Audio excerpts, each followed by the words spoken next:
Hey guys, welcome to the Chamber Guy series on international education. Joining us today is Dr. Muhammad Fadi Qaddo, a distinguished member of the Board of Governors at the renowned Templer Park International School, also known as TPIS in Selangor, Malaysia. The global landscape is changing, and international education has become a pivotal force in shaping the future. As of July 2023, UK-based ISC researchers' data recorded a total of 13,614 English medium international schools worldwide, enrolling close to 7 million students and employing more than 650,000 teaching staff. This sector has demonstrated remarkable resilience with the growth of 18% in the last 5 years, generating over 58 billion US dollars. The increased prevalence of international schools has opened up new horizons for families seeking diverse educational experiences. In many developing countries in Asia and beyond, access to an international school is now driving force behind the growing demand for admissions. International schools offer a wide spectrum of educational provision facilities and tuition fees. But what unites them is the aspiration of parents to provide their children with world-class education. So let's dive right into this conversation with Dr. Fadi and explore how Templer Park International School embodies these principles and sets itself apart in the realm of international education. Dr. Fadi, honored to have you here. Yeah, thank you. Thank you so much, Mr. Francis. It's my pleasure being here. And it's quite impressive to hear all these research results that you have just mentioned. Thank you. I had really had a good time visiting your school about 3 weeks ago. It was great. I was really, really impressed. Yeah. Now, Dr. Fadi, could you begin by sharing with our viewers the inspiring journey behind Templer Park International School's establishment and its growth trajectory? Okay, good. So, as you know that you have seen the school and the landscape of the school, the vision of starting this school, it begins with excellence. Like, we just thought of education with excellence. So we started this institution by committing to a holistic education. Since the startup, the COVID hits and the challenges that every company had faced in the last few years, the dedication we had fueled us with a remarkable growth. How that could happen with COVID. So the growth in COVID doesn't match. So from that side, we have introduced the online school and the e-school. And we have taken that as a turning to a well-regarded international school. So our students also appears or attend in the school, and they have also the e-resources going along with that. So we have achieved this by also combining the academic with a character development, a journey that also still we are in continuation of the inspiring. We are getting inspired by the challenges, by the students, by the parents, by every stakeholder. Right. Thank you so much for that. In what number of unique ways does Templer Park International Schools set yourself apart from other international institutions in Malaysia, especially considering its dual curriculum system and personalized learning approach? Good. So, as you mentioned that you visited our school 2 weeks ago, and since that also we have new changes. I just mentioned the continuation of improvement based on the challenges and the requests by the stakeholders. So one of our strengths here was the dual curriculum. None of the school have dual curriculum in Malaysia except Templer Park, where we have harmonized I hope this is the right and perfect description. We harmonized the British and the American curriculum. Most of us know that how the British curriculum is focusing more into the books, examinations, and all of these things, and the American is more into practical, energetic way of delivery. So harmonizing Right. them together, we match their learning outcomes in a way that it serves. We teach the books of the Cambridge. We also embed the academic activities of the American. Now, I've just said that a new changes happened also in the last 2 weeks since your visit. We have also introduced the Scout curriculum. So now we have the three curriculum embedded, harmonized to each other. So now the school is the first ever Scout school in Malaysia that we teach the books of the Scout as well as the Cambridge, as well as the American based activities. So with that graduation of the student will have the choice of joining IGCSE exams or choosing the American SAT examinations in high school. So that choice is still available. Plus, while he graduates from the school, he will be receiving the highest level of Scout certifications, which is the King Scout. So during his studies, he will be also getting the King Scout level if he achieved and passed all the Scouts practical tests. So these things have been combined, harmonized, so it fostered and made a well-rounded education, and it matches the cultural perspective, and we emphasize on the personalized learning and tailoring the education to each student, because we have a lot of different activities, and it strengthens them, ensuring this kind of enrichment to the education experience. It's not just a curriculum. Right. Thank you so much for that. Now, Temple Park International School emphasizes an active and action learning approach. Could you explain more and delve deeper into the significance and its role in honing the leader-learner profile, or what you call the LLP characteristics? The active and action learning approach. So most of the people I used to sit with, they used to ask me, what is this active and action learning, and where did you come up with these things? Like, in fact, many skills are required by the students that we lack in the normal education system. So our approach was more into the characteristic of the student. Like, it's not, as I said, it's not just a curriculum. Where's the critical thinking part? Where's the communication part? Where's the creativity? Where's the adaptability and reliance on themselves? So with the combination of that active and action learning, we focus on these things, which lacks in the normal curriculum of math, science, English, and global perspective. So you need to have some challenges. These attributes is from the foundation of the leader-learner profile. That's the LLP, Right. the leader-learner profile. So by learning through the hands-on experience and by having an active engagement while doing the studies, the students develop the skills, and these skills are essential for a future success. So I could mention something like, I'm more into producing a future-proof student with this approach.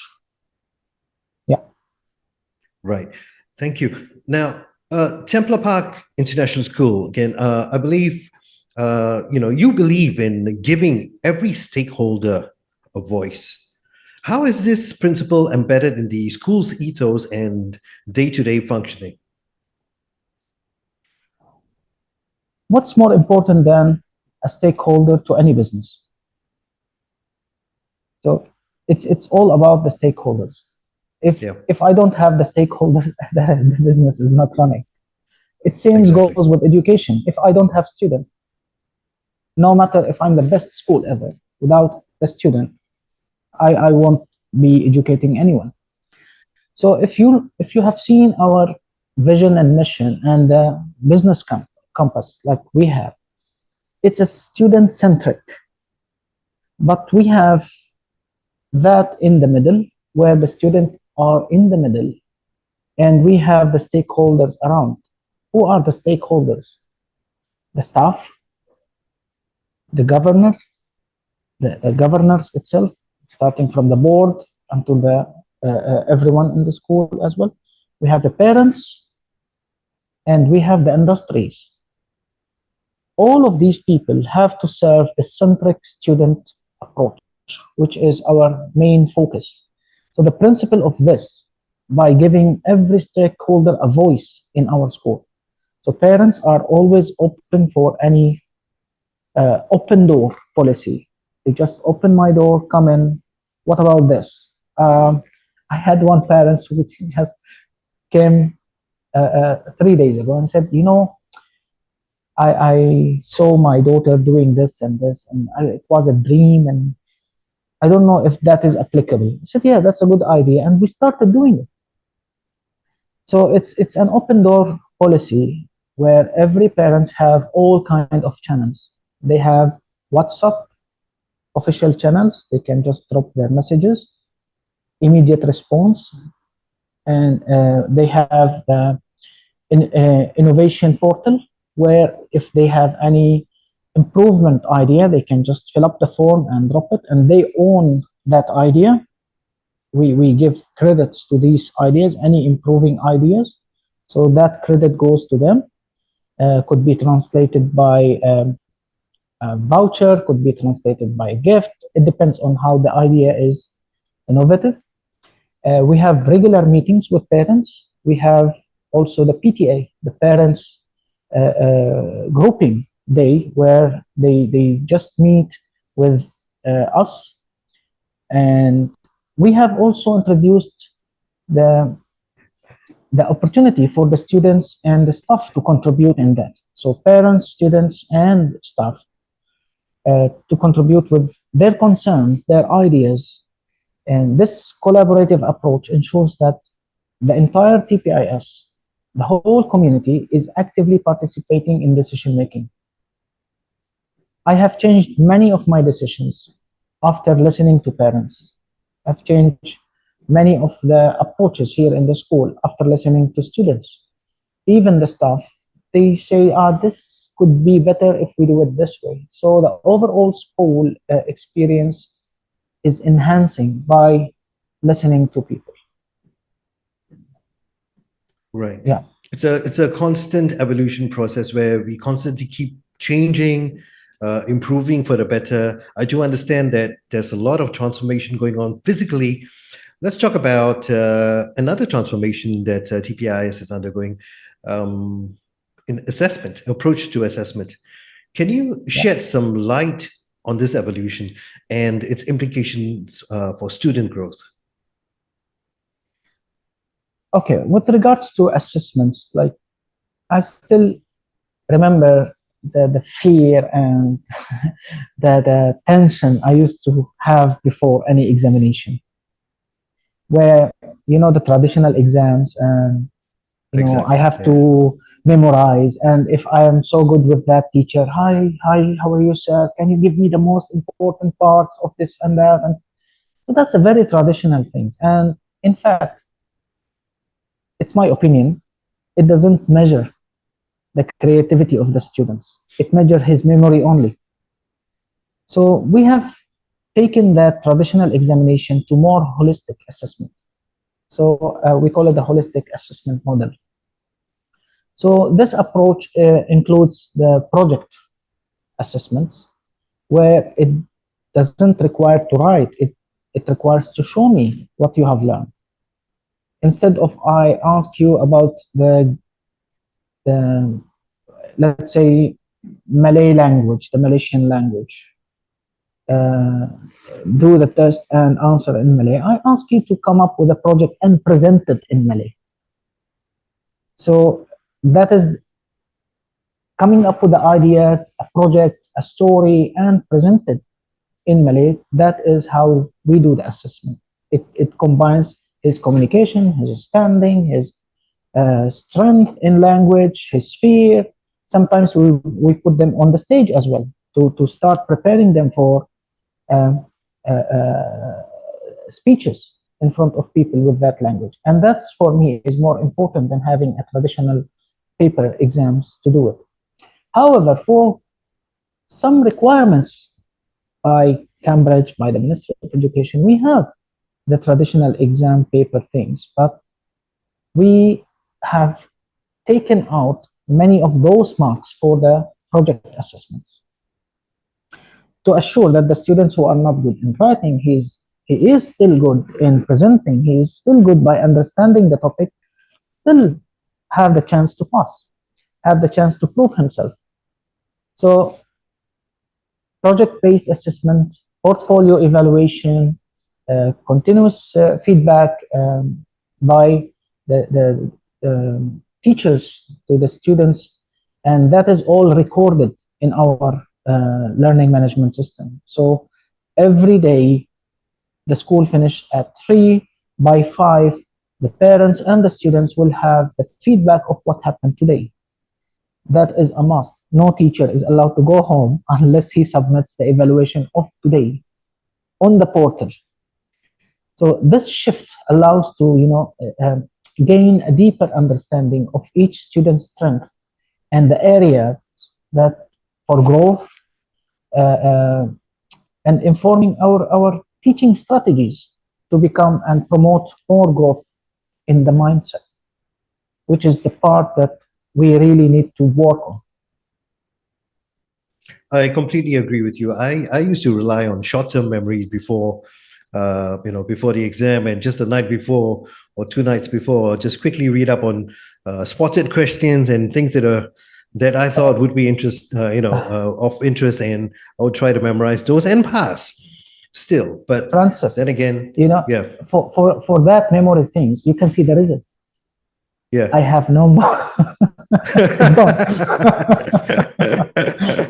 Yeah. Actually, it's very true. This transformation you're talking about, I believe, is across the board, not just with the assessment, but also with the teaching strategies and the communication with the parents, because it's all interlinked.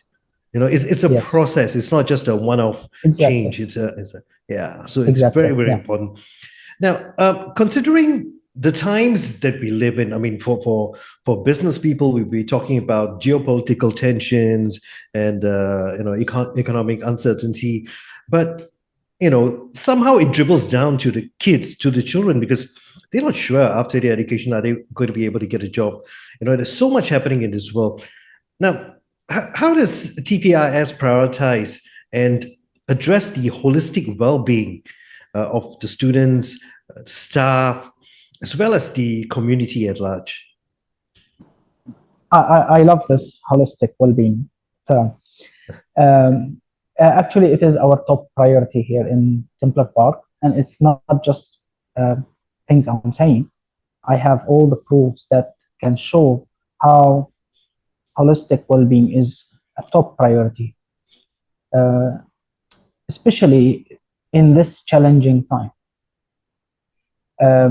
We have implemented various programs, including also counseling services, not optional counseling services. In the timetable, every student has 2 counseling sessions. It's a part of his timetable. That session is one-to-one session with his counselor, talking about anything. Nothing related to only education, anything. Sometimes they just open up like, this teacher have done this. I did not like the way he did. My friend did that.